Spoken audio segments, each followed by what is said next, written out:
So today we're going to start to talk about a financial wellness journey and what it is, our first financial lit topic from what we talked about last week. We had the top 10 financial lit topics that we want to make sure that you guys have a literacy on and understand, so you can better organize your financial life. So today we're going to go with our first one. I'm so excited to start this journey because I believe that it affects everyone, and if you can even make this into something that you think about the framework. So the quote that I want to give you today is to start on a journey of a budget and organization of your finances. Budgets are just mainly pictures.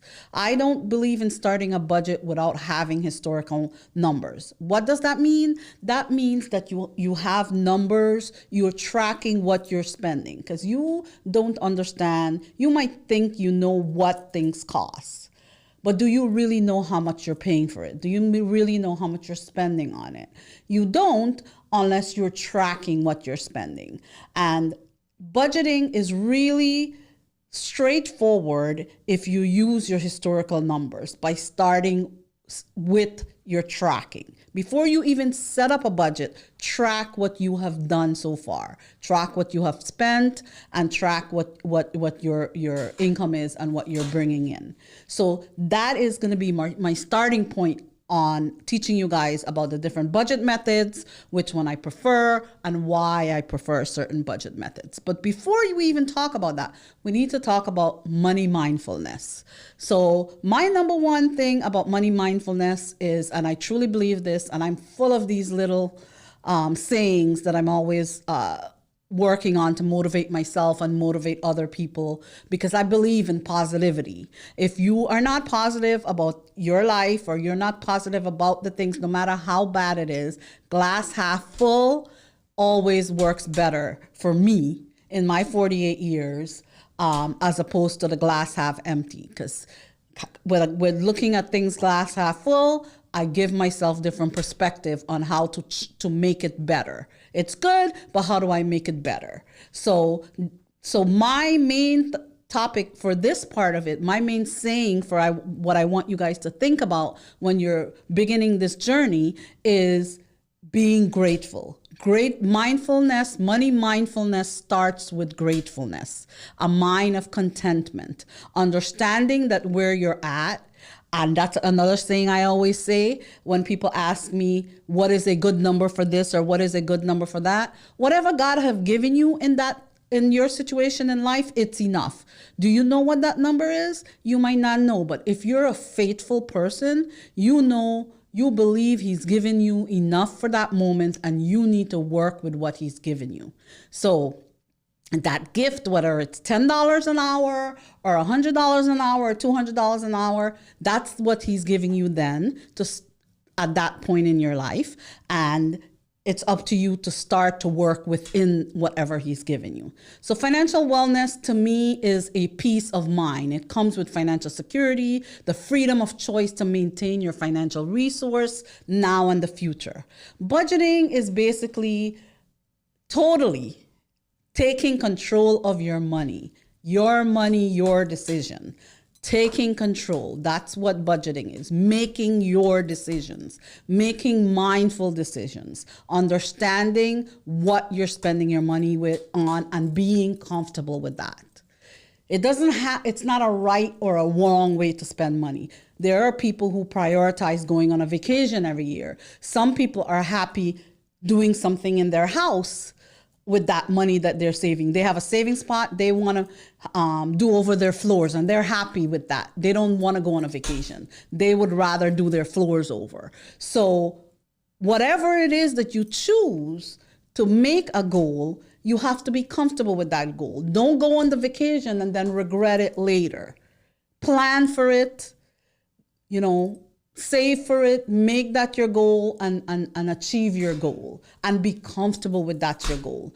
Don't go spending money on things that you think you need or you think you want and then regret it later. This advice is for people who have millions and billions of dollars, and this advice is for people who have $10 or $20. Because you could go to the 99-cent store and stock up on crap that you don't need.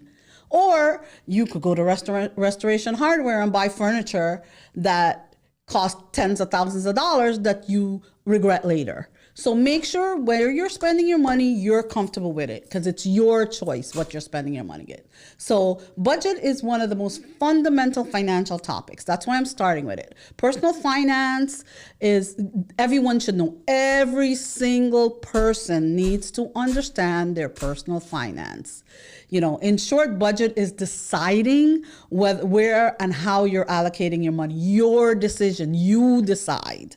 You take control of it. It is in your hands. So it is something that you control. You cannot say, I don't know where my money is. If you don't know where your money is, then that is your responsibility. You are not taking responsibility for it. So first you have to have the mindfulness of gratefulness, the attitude of gratitude. Because if you're thankful for what you have right now, you will somehow make it work for you. That does not mean you should thrive for more. One of my other saying is you take what you get until you get what you want. So you might start off buying a 1-bedroom condo, but you want to live in a 5-bedroom house. How are you going to get to that? You're not going to get to that as your first house. Your first house is not going to be your dream house. So you're going to have to take what you get until you get what you want. It's a building block. The wall takes one brick at a time to build. And if you don't start having that mindset and want everything at the end, then financial wellness will be a hard thing for you to take hold of and consult. So having that mindfulness, the attitude of gratitude, your money mindset in the right place is the implementation of how to do this. Some people have struggled over time because their number one issue is staying committed to what they're doing. So, you need to have the right mindset, the right mindfulness in order for you to be able to commit to what you're doing. A budget is it's not a right method for anyone. You have to find something that works for you. If you're going to spend money at the 99-cent store, make sure it's something that you want. Make sure it's something that you need. You know the difference. Make sure it's not just you're buying it just to buy it, impulse buy. Make sure that when you spend your money, you are not regretting. You're allocating properly. So, find a strategy that works for you best. So that's one of the things about budgeting. We talked about last week when we spoke about budget that there are several different options when it comes to budgeting.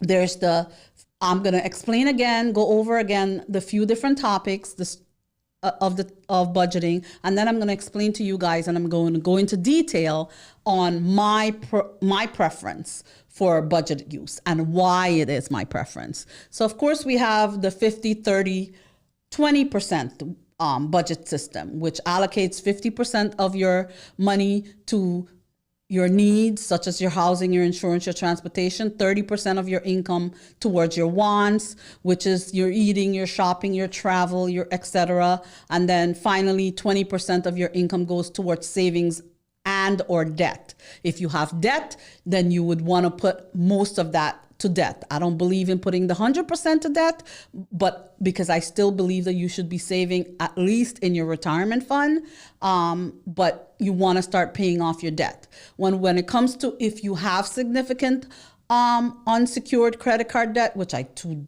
not believe in credit card debt. I do not believe in paying interest for something. There are circumstances where you have to do it, but it cannot be a way of life for you. Then if you decide on living off credit cards as a way of life, then that is not financial wellness. That is like going on a binge diet and getting fatter after you get off the diet. So you do not want to do that. You become more fat and more unhealthy after you get off the diet. So I do not believe on living off debt. I believe that debt can be, or unsecured debt unsecured debt, credit card debt. Let's just make sure we understand what kind of debt, because there's all different kinds of debt. So my issue is credit card debt. I do not believe in credit card debt.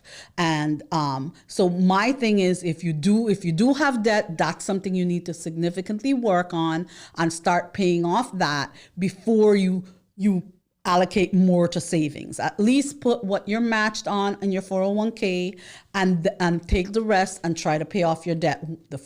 The normal thing is pay off the small one first and keep working at it. The second budget method is the zero based budget method, which uses the budget method. This method uses the spending and on a monthly basis your income and allocating to several budget categories. So the end is zero. It is similar to the 50-30-20, except you're allocating your money maybe in a different percentage allocation, but in the end it's 100%. So with the 50-30-20, it's 100% of your budget, of your money there. It's the same thing with the zero budget, but it might be a different allocation depending on what works for you. Then we have the envelope system. The envelope system can be used with other things too, but this is using cash.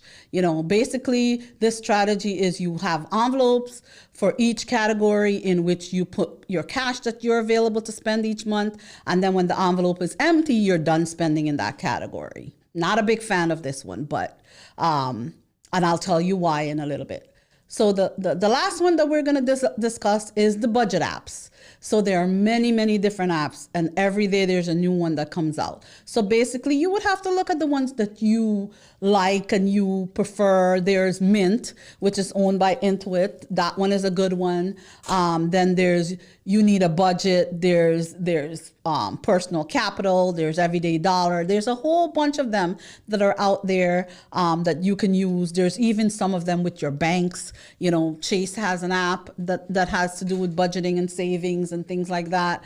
Bank of America has one. All the other big banks also have a few of them that are trying to help you to understand, because electronic ways of doing your budget is one of I believe, the 21st century way to do this. And it also saves you a lot of time. When I used to do books, for my dad, he didn't have a computer. So it used to be everything by hand. When I used to pay his bills, it's by hand. It took hours to reconcile, to pay, to make sure I know what's going where, to add everything up. And it was a daunting task because it took a lot of time. Well, in today's busy society, we don't have a lot of time for this. So that's one of the reasons I recommend using one of the budget apps, any one that you prefer, any one that will work for you, that, even start off with one from your bank that you can use. So with those, it's like so easy. Like today, if you actually look at when you do your bills, when I go on to do my bills online, everything is set up in my online bill pay. So all I have to do is a few of them, I have to enter what I'm paying. Some of them is automatically, because it's a mortgage or it's something that's the same amount every month, it's automatically done that way. I don't even have to do anything for that. I set it up for a specific time and it's already there. So it takes me minutes to pay my bills every month as opposed to hours paying my bills before. And it takes me a fraction of the time to download all my statements into my software, in my credit card statement and my bank statement, in order to reconcile all my expenses and things like that for my home.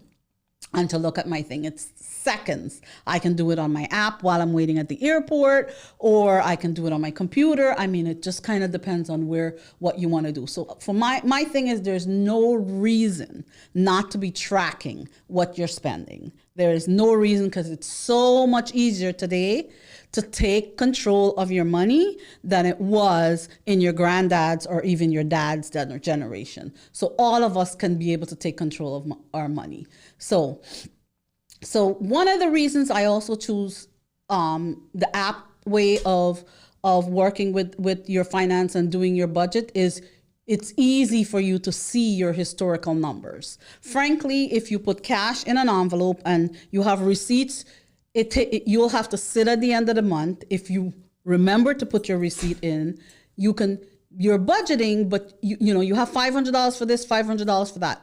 With the rate of inflation and how things are, if you budgeted $5 for a dozen eggs a year ago, now eggs are $10. How do you know you're budgeting the right amount? You're putting the right amount of cash in each envelope to is the right amount for you? Or is that what you're supposed to be spending? So times change, the cost of things change, so your budget has to change. And the way that that will change, the way your budget will change is by you tracking what it cost before, having the historical data. So with the envelopes, you're not necessarily tracking what you're spending. If $500 goes in the grocery thing, why are your money out of from your grocery? Why is it halfway through the month and you spent all your money? You don't know because you didn't track what cost more, what didn't cost more. When it comes to your with budget item, when I go to Publix here, they electronically send me my receipt. I take a look at my receipt. I understand what I'm spending things on, why certain things are way. Oh, FPL went up. Okay, this went up. Why did it go up? I'd have to understand why it went up. So the budget apps helps you to easily track your spending. It helps you to understand what you have done before and what you have spent money on before. So you can go back and look at it. The picture is worth $1 million. You see things in a picture when you're looking at it that you don't see with the naked eye. So looking back at your picture is the only way that you're going to understand if you're controlling your money or your money is controlling you. What are you spending your money on? Is it that what you want to spend your money on? If you bought some furniture and you look at it like, oh my gosh, I spent $15,000 on that. Why did I do that? Looking at it as part of my budget. Did I want that? Am I going to enjoy that? Because now you feel, if you do that and you're feeling guilty about doing that, and then you have an issue, when you go to Costco, you're complaining about what you're buying if you want to eat a piece of fish. So you need to understand that, not feel guilty. You don't want to feel guilty about what you're spending your money on. You want to be comfortable with what you're spending your money on.